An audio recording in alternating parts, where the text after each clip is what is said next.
Good morning, Sue and Kevin here. Morning. It's afternoon. It is afternoon, yes. We've been dog walking this morning, but we're still dog walking. But we're on a mission. Sue knows where we're going. I know where we're going. But, oh blimey, midges, there is a reason for this additional walk today. And that is, we are on, is this called the Limby Trail? Yeah, I think this is part of it. Part of the Limby Trail. And at the end of this trail, hopefully, we're going to get permission to go into someone's garden and have a look at an old chapel. Can you remember the name of the chapel? Walk Mill. Walk Mill. And the reason for that is someone that would have been our uncle who passed away when he was only 11 years of age, which was Uncle Ronald. There was a service carried out at this chapel for his funeral. But also, we think that our grandparents and our Sue's father and my father may have gone to chapel there when our fathers were quite young. They lived on that lane. Yeah, they lived on that lane, on what is called Papplewick Lane. So whether we get permission to just have a quick look on the outside of it, we've got to walk past the chapel to get to the house. But we're going to try. If we can, it'd be wonderful. Because Sue has only just recently, in the last couple of months, found out where this chapel is. So, fingers crossed, we'll see if we can find it anyway. But we're coming through this woodland first. So we parked back up on the road just before you get into Papplewick itself. But this is a lovely little bit of woodland walk. We've got fields to our left and right.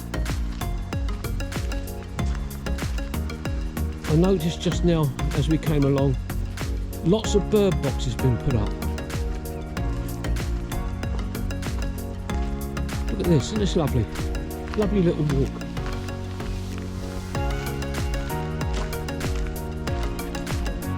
Well, we've just got to this number 10, which is on the poster. Sue said we start at number 1. There's a notice there that is on there. Sue's going to read that for me. The Hidden Valley Trail has been signposted to enable you to view Robinson's early industrial heritage by walking alongside the water system he created to provide water to a network of cotton mills. And this will be part of it here. Just here. Fig, fig, fig, fig.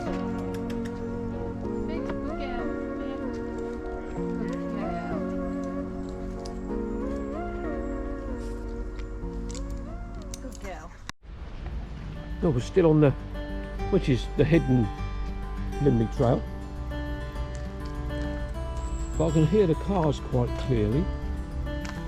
So we must be getting close to the road that we'll be looking for.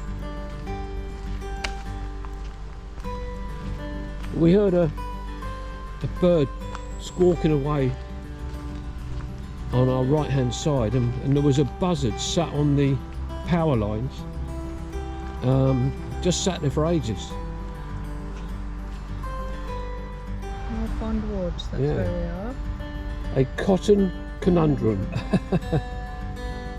So we're in Moor Pond Woods, and just away to our left hand side there is a pond. And we've got to come back this way in a little while, so we'll have a look at the pond. Now where we've got to go is just down here onto the road and walk down to, not far, only about 40-50 yards.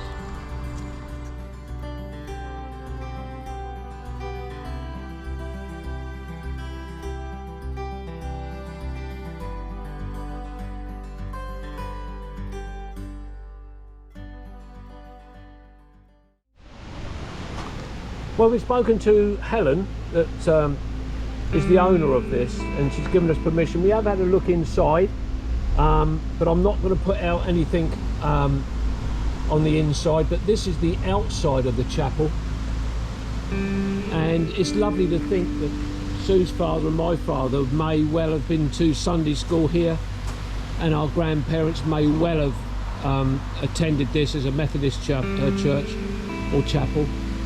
But as I say, this is just the front of it. And then we've got the side walls, which are very plain.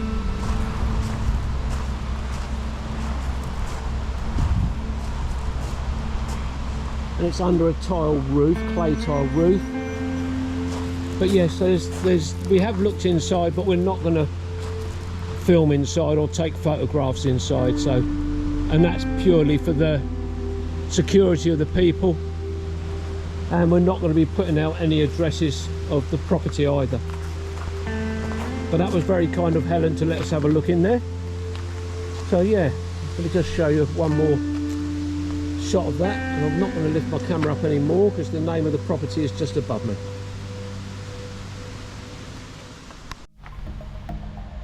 There's a correction to what we were saying earlier.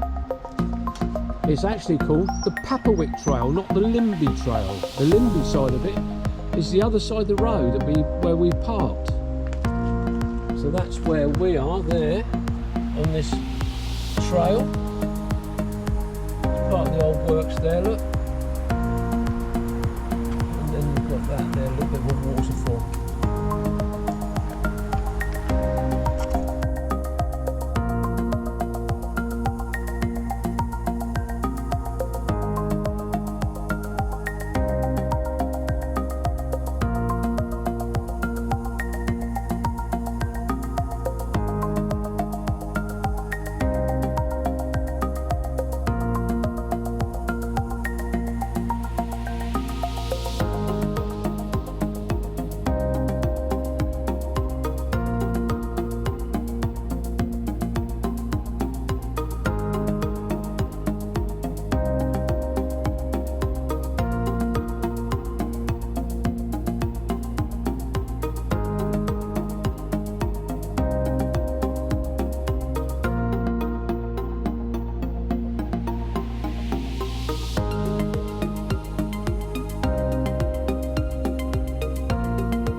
We're nearly back to the road.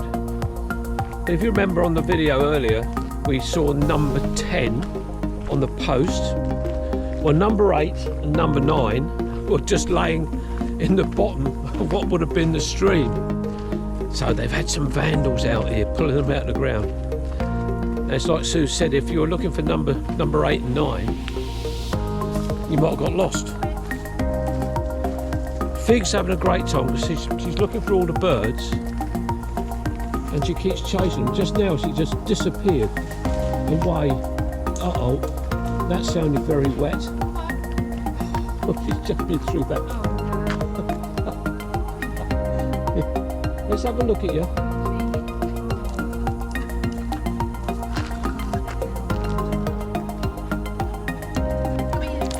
You are filthy. No, jumping. No jumping. Vic, oh, not again.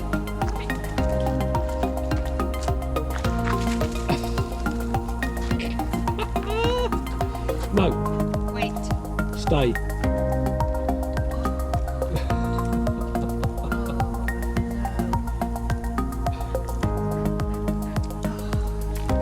And that is really, really dirty water.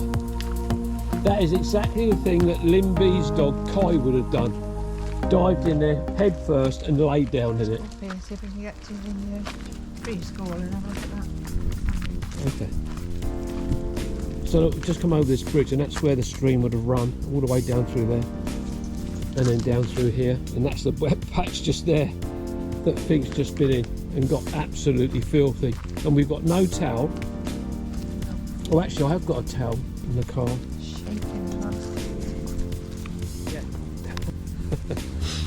Helen told us about a memorial plaque that when they bought the property about 10 years ago, there was a plaque hanging on the wall on the inside of the chapel, and other people have been down to speak to them, and they asked if the plaque could be removed, and they gave permission for it to be moved, and we think we've just spotted it over here, and it's in this little playing area. So hopefully this is the plaque, which it is, which is excellent, covered with glass, so the reflection is going to be pretty poor. Here we go. Private Charles Haywood, Private Charles Watson, and Private George Vincent. Charles Haywood was killed at Monchy-le-Preux. I don't know if that's correct or not. Charles Watson was killed at Arras, and George Vincent was killed at Mesopotamia.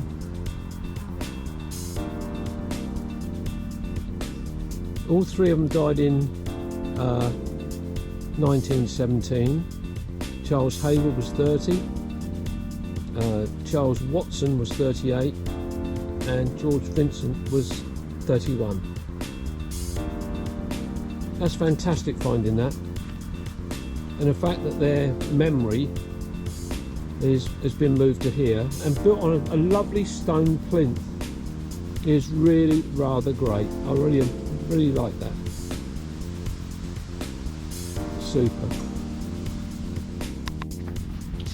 As we've nearly finished the walk, Sue and I thought it'd be an apt place to finish with this memorial just behind us. I said just now the name was Mesopotamia. It's not, it's Mesopotamia. I'm not great with these sort of things, but that's what we think it is anyway. So anyway, from this playing field in Papplewick, that's correct, isn't it? Yep. Papplewick. This will be Kevin and Sue and the Dirty Fig. So bye-bye, and we'll see you on the next one. Bye-bye. Bye. Bye-bye.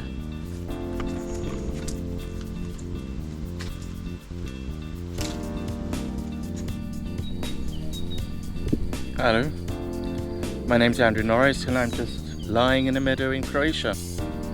If, like me, you've just watched Kevin's latest video, do give him a thumbs up. And if you haven't, please consider subscribing. Click the bell notification and you'll be kept informed of any future videos that Kevin uploads. Thank you.